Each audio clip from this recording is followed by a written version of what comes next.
26th of November, 1603. At dinner, Lopez asked me if I believed these heathens were worthy of the artifact's alleged power. I had to admit that the Paititians seemed noble and industrious. However, their taut skin, stretched tight over sinewy muscles, and lack of shame made them more similar to beasts. And what of our leaders in the society, he then asked. Should they be able to wave their perfumed and ring fingers in any direction and expect us to obey, to return and sit at their side when they beckon? Do they not treat us as inferior beings, as beasts as well? I had no answer. What he'd said was heresy and treason, but in some way, I wondered if it wasn't the truth.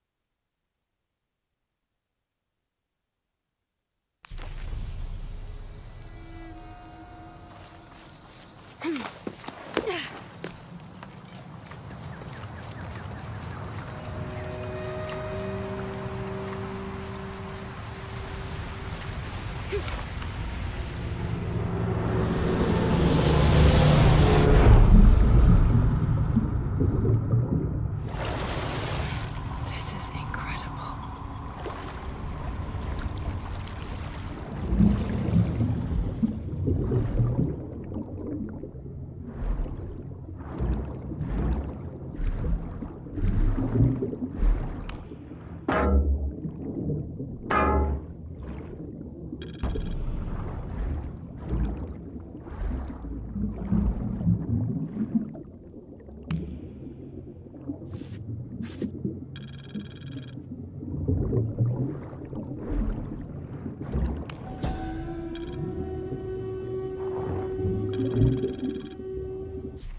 Another example of syncretic belief. This figure portrayed on the cross is not Jesus Christ, but Kukulkan. I suppose a parallel could be drawn between the two.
The detailed engravings on this helmet and its unusually good condition could mean this helmet was worn more as an accessory rather than protection in combat.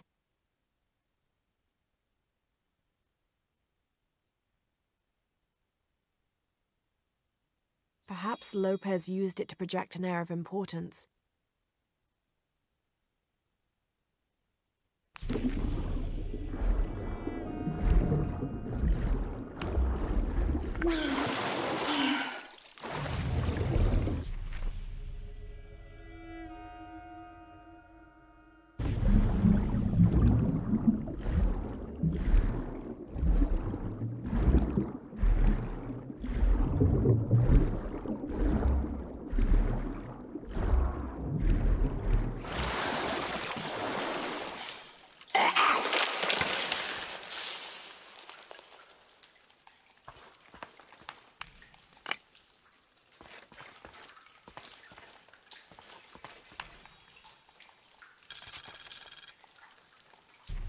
A rubbing taken from the walls of the cenote. It is simply a large X and the word run.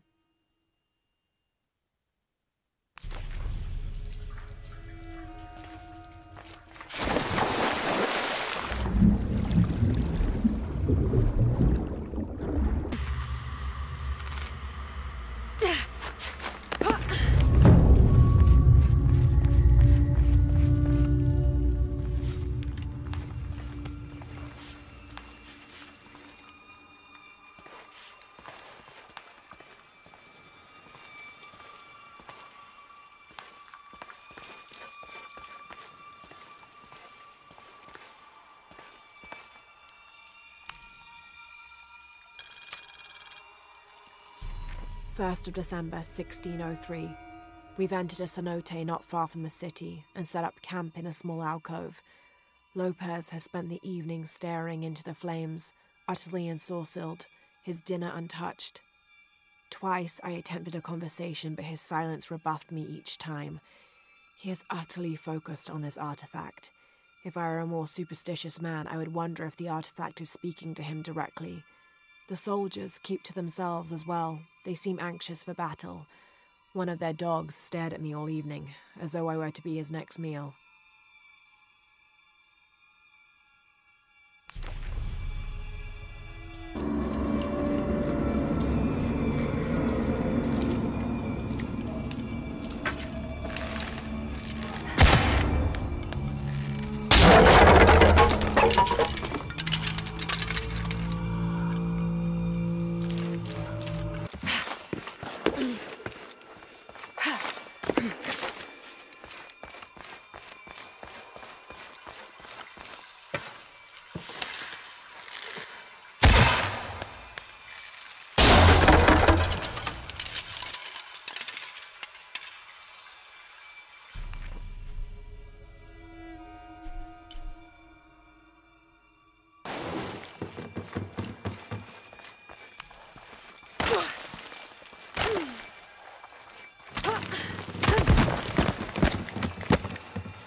This rosary has 6 decades instead of the usual 5.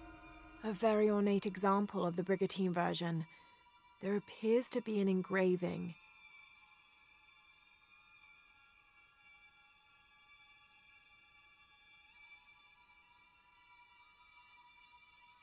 Andreas Lopez.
find a way across.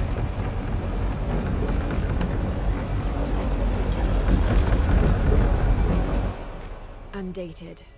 Strange warriors pursued us through the caverns. We moved quickly, too quickly for an accurate description. Most of the soldiers fell in battle. They were valiant, but outmatched and outnumbered. Eventually, Lopez, I, and a single surviving soldier reached a magnificent temple. I cannot imagine how the people managed to build such a structure so deep underground. A massive door blocked our progress. Lopez, his voice frantic and breaking, ordered Perez, the last remaining conquistador, to stand guard while we worked on the mechanism. The door began to roll open. Our celebration of success was drastically cut short by the dying screams of Perez. The sound haunts me still.